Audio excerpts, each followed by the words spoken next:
തന്നു. അതുപോലെ തൃപ്പൂണിത്തുറ മണ്ഡലം എൻ്റെ ഉള്ളം കയ്യിൽ ഭദ്രമായിരിക്കും. അതെനിക്ക് തരണം. നമുക്ക് ഒരുമിച്ച് പ്രവർത്തിക്കണം. ഒരുപാട് സന്തോഷമുണ്ട് നിങ്ങളുടെ എല്ലാവരുടെയും ഒരു എനർജി കാണുമ്പം. ഞാൻ രാവിലെ ഒരു 6-6:30 ഓരോ കാര്യങ്ങൾക്ക് എല്ലാവരെയും കാണാൻ ഇറങ്ങുമ്പോൾ നമ്മുടെ കൂടെയുള്ളവർ അവിടെയും കൂടെ കയറാം, ഇവിടെയും കൂടെ കയറാം, അപ്പുറത്തും കൂടെ കയറാം എന്നൊക്കെ പറയുമ്പോൾ ഭയങ്കര സന്തോഷം. കാരണം എന്നെ ജയിപ്പിച്ചെടുക്കുക എന്നുള്ളത് നമ്മുടെ ഈ നാടിൻ്റെ ആവശ്യമാണെന്ന്, എത്ര വലിയ ദൗത്യമാണ്, ഉത്തരവാദിത്വമാണ് എന്ന് തിരിച്ചറിയുന്ന ഓരോ നിമിഷങ്ങളാണത്. എന്നെ നിങ്ങൾക്ക് പൂർണ്ണമായിട്ടും വിശ്വസിക്കാം. ഞാൻ എല്ലായിടത്തും പറയുന്നതാണ്, എല്ലാ വേദികളിലും ഞാൻ സംസാരിക്കുന്ന അവസരം കിട്ടി പറയുന്നതാണ്, ഞാനൊരു രാഷ്ട്രീയക്കാരിയല്ല. ഞാൻ നിങ്ങളിൽ ഒരാളായിട്ട് നിങ്ങളുടെ പ്രശ്നങ്ങൾക്ക് വേണ്ടിയിട്ട് വന്ന് ജയിക്കണം എന്ന് ആഗ്രഹിച്ച ഒരാളാണ്. ആ ജയം നിങ്ങൾ എനിക്ക് തരണം. അതിന് വേണ്ടിയിട്ട് നമുക്ക് കുറച്ച് ദിവസങ്ങൾ മാത്രമേ ഉള്ളൂ. ഇവിടെ വന്നപ്പോൾ പോലും ഏറ്റവും ആദ്യം പോയത് പള്ളുരുത്തിയിലൊരു കോളനിയുടെ അകത്തേക്കാണ്. ആ കോളനിയിൽ പോയപ്പോൾ അവിടുത്തെ ചേട്ടന്മാർ പറഞ്ഞു അവരെ 4-5 വട്ടം അടുപ്പിച്ച് എലി കടിച്ചുകൊണ്ടിരിക്കുകയാണ്, കുഞ്ഞുങ്ങളെ എലി കടിച്ചുകൊണ്ടിരിക്കുകയാണ്, അവർക്കൊരു ഭക്ഷണം പാചകം ചെയ്യാൻ പറ്റുന്നില്ലാത്ത അവസ്ഥയാണ്. അവരുടെ പുറത്ത് അടുക്കള ഞാൻ കണ്ടു. ഒരാൾക്കും ഇങ്ങനൊരു ഗതി വരരുത് ഇതുപോലെയുള്ളൊരു നാട്ടിൽ. നമ്മൾ ഇത്രയും പേരുണ്ട്, നിങ്ങൾ ഇത്രയും ശക്തരായിട്ടുള്ള ആൾക്കാരുണ്ട്. അവർ 10 വർഷമായിട്ട് ഇതിനു വേണ്ടി പോരാടിക്കൊണ്ടിരിക്കുകയാണ്. അപ്പം ഒരു മാറ്റം നമുക്ക് പറ്റും. നമുക്ക് വികസനങ്ങൾക്ക് നമുക്ക് ഒരുപാട് കാര്യങ്ങൾ നമുക്ക് കേന്ദ്രത്തിൽ നിന്ന് ചെയ്യാൻ പറ്റും. ഇത് ഇത്ര വലിയ ഘോരമായിട്ട് വികസനം പദ്ധതി, ഇതൊന്നും പദ്ധതിക്കൊന്നും വേണ്ട കാര്യമില്ല. വളരെ ചെറിയ എമൗണ്ടുകൾ ഉണ്ടെങ്കിൽ നമുക്ക് ഇവരെ സന്തോഷിപ്പിക്കാവുന്നതേ ഉള്ളൂ. ഇതിലവർ തൃപ്തിയാണെങ്കിൽ, ഇതിലവർ സന്തോഷിക്കുന്നുണ്ടെങ്കിൽ, ഇതിലവർ ക്ഷമയോടുകൂടി കാത്തിരിക്കുന്നുണ്ടെങ്കിൽ എന്തിനാണ് കോടികൾ? വളരെ കുറച്ച് എമൗണ്ടിൽ നമുക്കിത് ചെയ്ത് അവരെ സന്തോഷിപ്പിക്കാവുന്നതേ ഉള്ളൂ. അതുപോലും ഇവിടെ നടന്നിട്ടില്ല ഇത്രയും കാലത്തിൻ്റെ ഇടയിൽ. അപ്പം ഞങ്ങളെ വിശ്വസിച്ച്, ഞങ്ങളുടെ പാർട്ടിയെ വിശ്വസിച്ച് നമുക്ക് എല്ലാവർക്കും പ്രവർത്തിക്കാം. ഈ നാടിന്, ഈ തൃപ്പൂണിത്തുറ മണ്ഡലം മൊത്തം നമ്മുടെ കൂടെ ഉണ്ടാവണം. അത് നമ്മളുടെ പ്രവർത്തനങ്ങളിലൂടെയും നമ്മുടെ വിശ്വാസം കൈവരിച്ചാൽ മാത്രമേ ഇതെല്ലാം നടക്കുള്ളൂ. മെയ് 4-ാം തീയതി എൻ്റെ പേര് എല്ലായിടത്തും ഉയർന്ന് കേൾക്കണമെന്ന് ഞാൻ പ്രാർത്ഥിക്കുന്നു. നിങ്ങളുടെ എല്ലാവരുടെയും പ്രാർത്ഥന ഉണ്ടാവും എന്നുള്ളത് എനിക്കറിയാം. Thank you so much.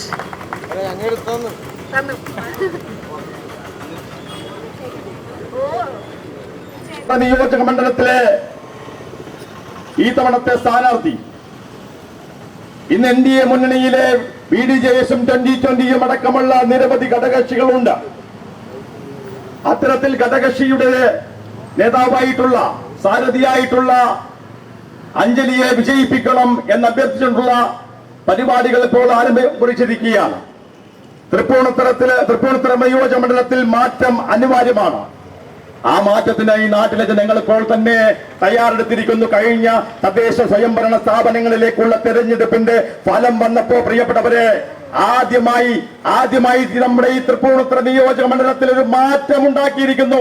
BJP നേതൃത്വം കൊടുക്കുന്ന ഒരു മുനിസിപ്പാലിറ്റിയുടെ ഭരണം ഈ മണ്ഡലത്തിൽ ഉണ്ടായിരിക്കുന്നു. തൃപ്പൂണിത്തുറയിൽ ആ മാറ്റം ഇനി പള്ളുരുത്തിയിലേക്കും അതുപോലെ തന്നെ കൊമ്പടത്തിലേക്കും അതുപോലെ തന്നെ മരടിലേക്കും ഉദയംപേരിലേക്കും എല്ലായിടങ്ങളിലേക്കും എത്തിച്ചേരാൻ പോവുകയാണ്. ആ മാറ്റം ആരംഭം കുറിക്കാൻ പോകുന്നത് നമ്മുടെ പ്രിയങ്കരിയായിട്ടുള്ള സ്ഥാനാർത്ഥി ശ്രീമതി അഞ്ജലിയുടെയാണ്.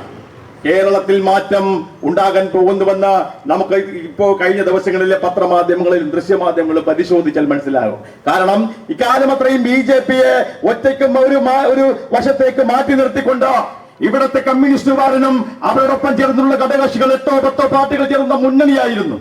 അപ്പുറത്ത് BJP-യെ ഒരു വശത്തേക്ക് മാറ്റി നിർത്തിക്കൊണ്ട് കോൺഗ്രസുകാരൻ നേതൃത്വം കൊടുക്കുന്ന 10-15 പാർട്ടികൾ ചേർന്ന UDF എന്ന് പറയുന്ന മുന്നണിയായിരുന്നു.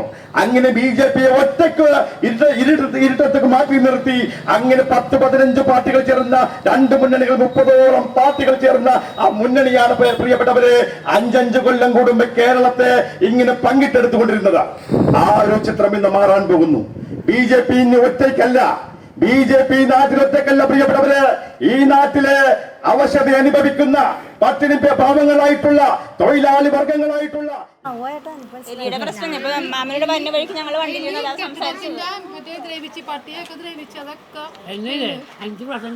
ഈ പുള്ളിയുടെ കാര്യം ഞാൻ പറഞ്ഞു. ഇഞ്ചക്ഷൻ എടുത്തിട്ട് 1 ലക്ഷം മതിയായി. ഞാൻ നിർത്തിക്കളഞ്ഞു. ഡോക്ടറെ ചേട്ടൻ ഇതന്നെ പണിയാണ്.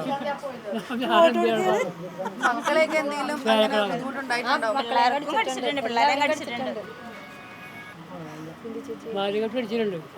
എന്നെ നിൽക്കണത് കൊച്ചിയെടുക്കണം അതിൻ്റെ പോലെ കൂടുതലൊന്നും ഞാൻ പറയുന്നില്ല ഇപ്പത്തെ അവസരത്തില് മനസ്സിലായി എനിക്ക്. ഞങ്ങൾ കഴിഞ്ഞ വീട്ടിൽ ഇലക്ഷൻ വന്നപ്പോൾ നമ്മൾ ഇത്ര അവസ്ഥയിലാണ് ഈ കോളനി എന്നുള്ളത് നമ്മൾക്ക് മനസ്സിലായത്. അങ്ങോട്ടേക്ക് ഉണ്ടോ, ആളുകളുണ്ടോ, വീടുകളുണ്ടോ? നേരിക്കണം പങ്കുവെച്ചാൽ വീട്ടിലെ പങ്കുവെച്ചു കൂടെ ഉണ്ടാവുക. എല്ലാവരും ഒരു അവസരം എനിക്ക് തരിക. ഇവിടുത്തെ അമ്മയാ ഇവരെല്ലാവരോടും പറയാ. ഫസ്റ്റ് ടൈം വന്നപ്പോഴാണ്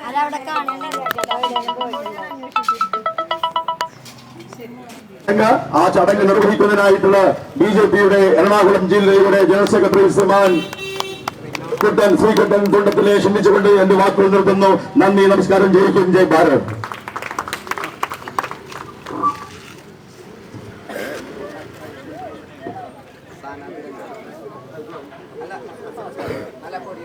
നന്ദി പ്രകാശിപ്പിക്കുന്നതിന് വേണ്ടി നമ്മുടെ BJPയുടെ പതാക ഉയർത്തുന്നതിന് വേണ്ടി BJPയുടെ ജില്ലാ ജനറൽ സെക്രട്ടറി ശ്രീകുട്ടൻ തുണ്ടത്തിലിനെ സ്വാഗതം ചെയ്തുകൊള്ളുന്നു.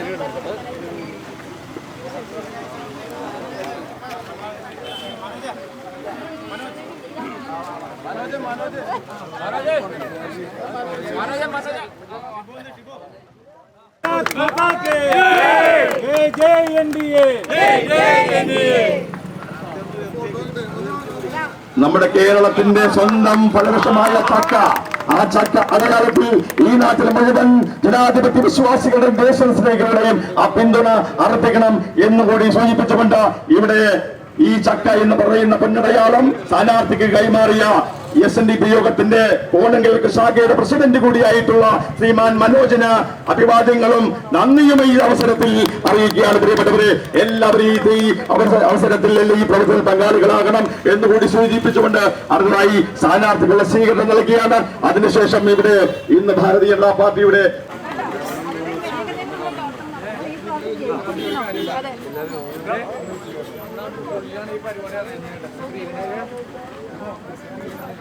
ആ മോനെ